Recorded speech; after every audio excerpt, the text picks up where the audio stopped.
అమ్మ నమస్తే.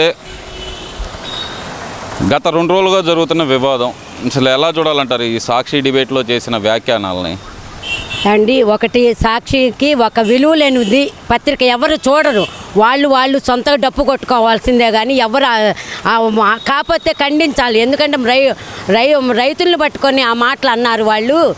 ఏమండి, మీడియా పరంగా మేము చెప్తున్నాము, ఇప్పుడు మీ ఇళ్ళల్లో ఆడవాళ్ళు లేరా? మీ ఆడవాళ్ళని ఇట్లా అంటే మీరు ఊరుకుంటారా? ఎవరైనా ఆడవాళ్ళేగా ఏం చేశారని రైతుల మీద పడ్డారు. మీలాగా 3 రాజధానులను పెట్టి అక్కడ ఒక మొక్క ఎక్కడో మొక్క వేస్తానని చేయిబెట్టి చేసింది ఏమీ లేదు. నువ్వు చేసే వాళ్ళని జడగొట్టి లేనిపోయిన రైతుల మీద పడి ఆడవటం ఎందుకు? వాళ్ళ మీద అట్లా అన్నారు. వేస గృహాలు అంటారు. వేసలని ఎవరెళ్ళు చూశారండి? అనకూడదు. కానీ ఇట్లాగా పబ్లిక్గా మీరేమన్నా దగ్గరుండి అలాంటి పక్కలేసి మీరేమన్నా చేస్తున్నారా? మహిళల్ని మీరు పంపిస్తున్నారా? మీకే తెలుస్తాయి. ఎందుకంటే వాళ్ళంతా వేసలు అని మీకు ఎలా ఇన్ఫర్మేషన్ వచ్చింది? మీరు అక్కడికి వెళ్ళబట్టే కదా తెలుస్తుంది.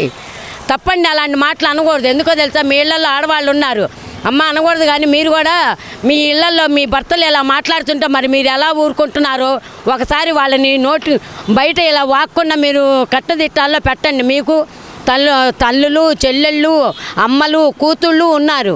ఆడది అంటే అందరికీ అవమానమే, ఒకళ్ళని కాదు. ప్రతి మీ ఇంట్లో వాళ్ళకి వస్తుంది. ఆ రోజు వైఎస్ భారతి గారిని అన్నారని చెప్పని పాపం ఆ కిరణ్ అప్పుడే సారీ కూడా చెప్పాడు.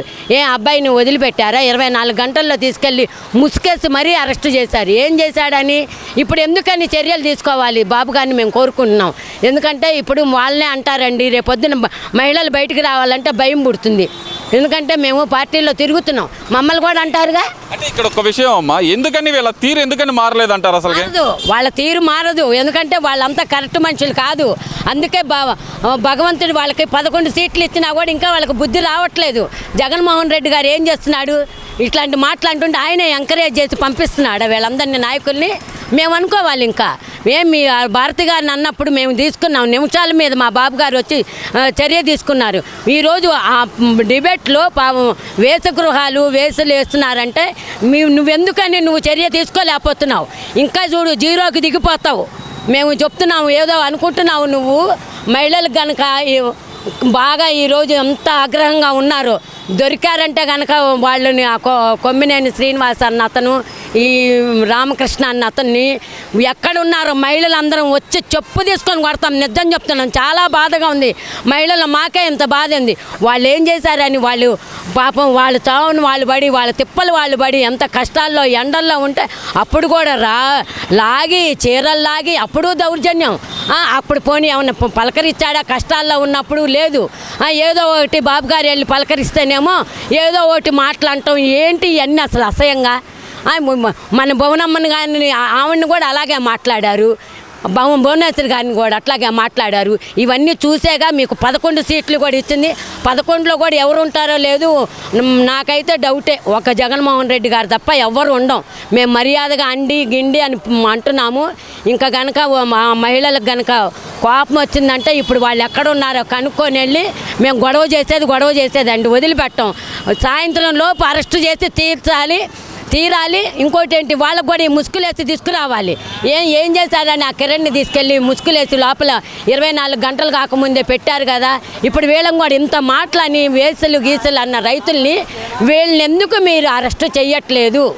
అరెస్ట్ చేయాలని నేను మీడియా పరంగా చెప్తున్నానండి. ఓకే అమ్మా. అందరికీ నమస్కారం. ఈరోజు మన ఆంధ్ర రాష్ట్ర పరిస్థితి ఎలాగుందంటే, మన కోస్తా ఆంధ్రాలో అమరావతి గురించి, అమరావతిలో నివసిస్తున్న తల్లుల గురించి ఎంతో నీచంగా వేశ్యలుగా మాట్లాడుతున్నాడే ఈ సాక్షి ఛానల్ జర్నలిస్ట్ కేఎస్ఆర్ అయితేనేమి, కిష్టం రఘు అయితేనేమి. మీరు కూడా ఆ ప్రాంతంలోనే నివసిస్తున్నారు కదా, మరి అక్కడ కూడా మీ తల్లులు, మీ భార్య, మీ పిల్లలు కూడా ఉంటారు కదా. అంటే మీరు వేశ్యలుగా అన్నప్పుడు మీకు కూడా తగులుతుందా తగలదా అని మేము ఈ విధంగా గట్టిగా అడుగుతున్నాం.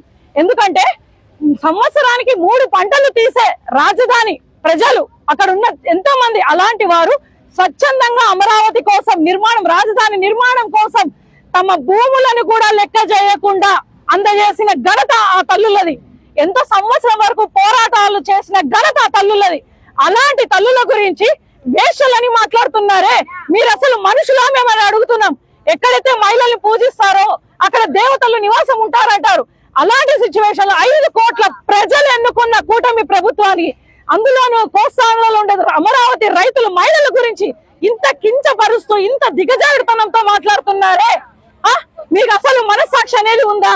అదే మీ ఎక్స్ సీఎం గారు కూడా తాడేపల్లి అక్కడే అమరావతి పరిసర ప్రాంతాల్లో తాడేపల్లిలోనే నివసిస్తున్నాడు కదా, మీ కళ్ళు కనబడలేదా? అంటే ఈయన వేషాలు భారతీరెడ్డి గారికి రావచ్చు, వాళ్ళ పిల్లలు కూడా తగలొచ్చు కదా, చుట్టుపక్కల ప్రాంతాలంటే వాళ్ళు కూడా అక్కడే ఉన్నారు కదా. ఎంతవరకు సమంజసం? నోటికి ఎంత వస్తే అంత మాట్లాడతారు. ఇంత దిగజాడు రాజకీయం ఎక్కడా చూడలేదు మీతోనే. ఆ రోజు అధికార పక్షంలో ఉన్నప్పుడు తల్లి లాంటి మా బోనమ్మ గురించి కూడా కించపరుస్తూ మాట్లాడారు. అదే ఈ రోజు భూములు ఇచ్చిన రాజధానుల కోసం భూములు ఇచ్చిన తల్లుల గురించి కూడా మీరు వేషాలని మాట్లాడుతున్నారు. దీన్ని మేము ఊరికే నిజంగా అంటే అని చెప్తున్నాము, ఎంతటికైనా మేము ప్రతిపక్షంలోనే కేర్ చేయలేదు. అలాంటి అధికార పక్షంలో ఎవరిని ఇడిచిపెట్టే ప్రసక్తే లేదు. బహిరంగంగా జగన్మోహన్ రెడ్డి భారతిరెడ్డి వచ్చి ప్రతి ఒక్కరి మహిళలకు తల్లులందరికీ కూడా క్షమాపణ చెప్పి తీరాలి.